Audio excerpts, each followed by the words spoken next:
To move a mass through the vacuum of space, you need propellant, but propellant has mass. To push your fuel, you have to carry even more fuel, which requires even more fuel to push that. It is a compounding trap known as the rocket equation, and it is the absolute barrier to deep space travel. In 1960, physicist Robert W. Bussard proposed a workaround, bypassing the physical limits of conventional chemical rockets completely. Instead of hauling tons of heavy propellant from Earth, he theorized a ship could simply gather it along the way. His design, the Bussard Ramjet, uses a massive electromagnetic funnel projected ahead of the spacecraft. As the ship moves, this funnel scoops up the scattered hydrogen atoms naturally floating in the interstellar medium, compresses them, and feeds them directly into a thermonuclear fusion reactor. Because the fuel source spans the entire galaxy, the reactor can run continuously. That steady thrust allows the ship to maintain a constant acceleration of 1g, pushing its velocity closer and closer to the speed of light. It was an incredibly elegant concept. Throughout the 1960s and 70s, it became the gold standard for deep space exploration, offering a scientifically grounded method for sending human crews across relativistic distances.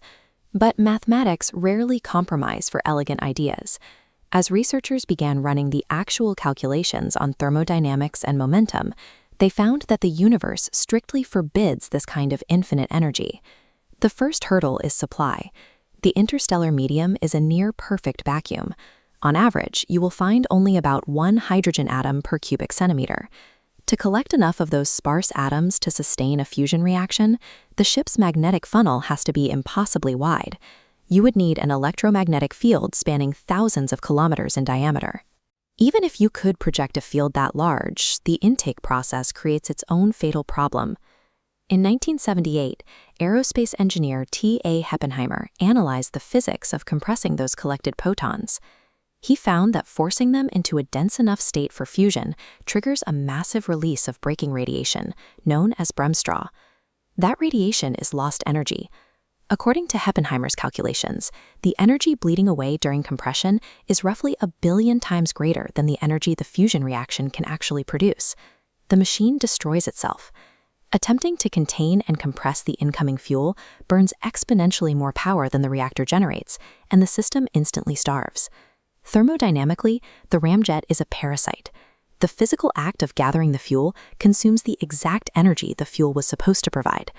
But let's assume you invent a magical reactor that solves the radiation loss. The spacecraft still has to survive the physical journey.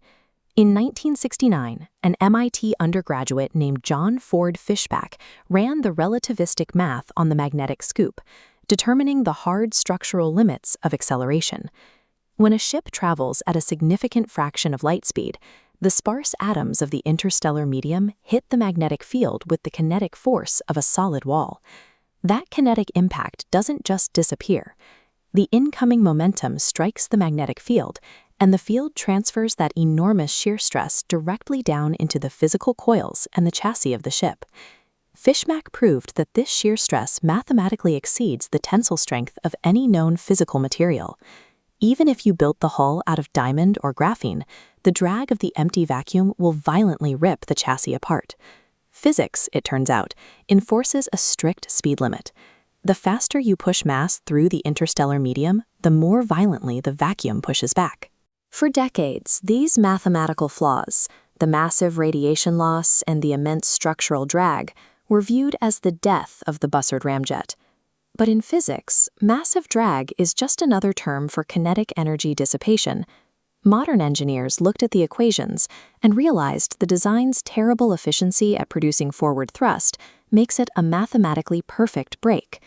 Current proposals for reaching a star like Alpha Centauri rely on entirely different methods for acceleration, like riding powerful external laser beams or following pre-seeded tracks of fusion pellets.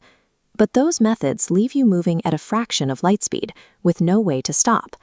You cannot carry enough heavy propellant to decelerate, because that would require a massive launch laser back home just to get you moving. So you simply wait until you arrive.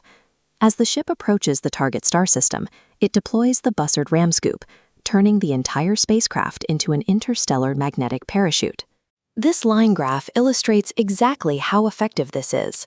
By intentionally triggering that Bremsstrahlung radiation and magnetic drag, the ship's kinetic energy converts directly into radiation, causing the velocity to drop sharply and safely.